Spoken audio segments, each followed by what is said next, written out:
நம்ம திரைக்கு பின்னாடி இருந்து நிறைய செயல்பாடுகளை வந்து தொடர்ச்சியாக செய்கிறோம்.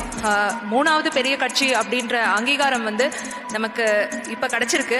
ஆனால் ஐடி விங் எப்போவுமே தகவல் தொழில்நுட்ப பாசறை எல்லா கட்சிகளுக்கும் முன்னாடி தான் இருந்திருக்கு. நம்ம நாம் தமிழர் கட்சியோட தகவல் தொழில்நுட்ப பாசறையின் மிகப்பெரிய பங்களிப்பு வந்து கடந்த 15 வருடங்களாக வந்து தொடர்ச்சியாக நம்ம இணையத்தில் வந்து ஒரு பெரிய புரட்சியை பண்ணிட்டு தான் இருக்கோம்.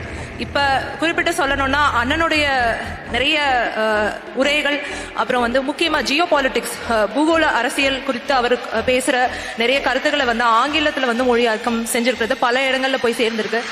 இந்த மாதிரி எனக்கு நம்ம வந்து இதை வந்து கண்டுபிடிச்சு புதுசாக நம்ம செய்கிறோமா அப்படின்னா இல்லை. இது வந்து நிறைய பேர் முன்னாடியே செஞ்சுட்டு இருக்கிறது தான். இது திரைத்துறையில் பயன்படுத்த ஒரு சாதனமாக இருக்கலாம். இல்லை வந்து இந்த கருத்து கணிப்புகள், இது நிறைய தொழில்நுட்பங்கள் வந்து நம்ம கண்டுபிடிச்சு நம்ம செய்யறதில்ல, நம்மளே உருவாக்குறோம். அது வேற எங்கேயும் வந்து ஒரு இடத்துல பயன்படுத்தியிருப்பாங்க, அதை வந்து நமக்கு தகுந்த ஒரு தொழில்நுட்பமாக மாத்திரம். முக்கியமாக நான் எல்லாமே இன்ஹவுஸாக வந்து நிறைய ரிசோர்ஸஸை வந்து நம்ம எடுத்துகிட்டு வந்து அவங்க எல்லாம் தொடர்ச்சியாக 24 மணி நேரமும் களமாடிட்டு இருக்காங்க. இங்கே நின்று நம்ம இன்னைக்கு பேசுறது, இந்த நொடியில் பேசுறது வந்து உடனே ஒரு காணொலியாகவும் ஒரு ஷார்ட்ஸ் ஆகவும் உடனே வைரலாகிற மாதிரி ஒரு கட்டமைப்பை வந்து நம்ம உருவாக்கி வச்சிருக்கோம்.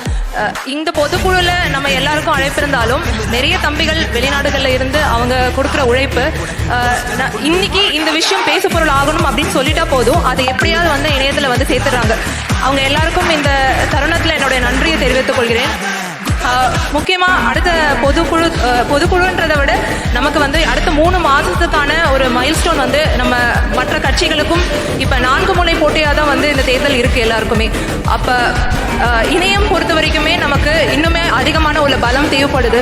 இணையத்தில் களமாடுற தம்பி தங்கைகளுக்கு வந்து அறிவுறுத்துறது என்னன்னா, இன்னும் உங்களோட கிரியேட்டிவிட்டி வந்து அதிகமாகணும். ஒழுங்கோடு நம்ம வந்து இந்த களத்தை வந்து சந்திக்கணும். எந்த அளவுக்கு வந்து நெறிமுறைகள் வந்து நமக்கு களத்துக்கு கொடுக்கப்பட்டிருக்கோ அதே அளவுக்கு நெறிமுறைகள் இணையத்திலும் இருக்கு. அதை பின்பற்றி நம்ம வந்து செயல்பட வேண்டும் அப்படின்றது என்னுடைய தாழ்மையான வேண்டுகோள். டேட்டாவும் நம்ம பார்க்குறோம். ஏன்னா ஸ்ட்ராட்டஜி ஃபர்ம்ஸ் எல்லாம் நிறைய வந்திருக்காங்க. நிறைய பேருக்கு வந்து நிறைய அட்வைஸ் எல்லாம் கொடுக்குறாங்க.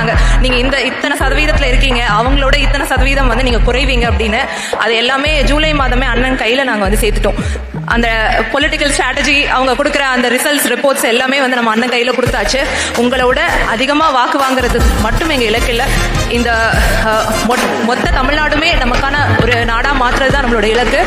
அதை மனதில் வைத்துக்கொண்டு எல்லாரும் களமாடுவோம். வாய்ப்பளித்த அனைவருக்கும் என்னுடைய நன்றிகள்.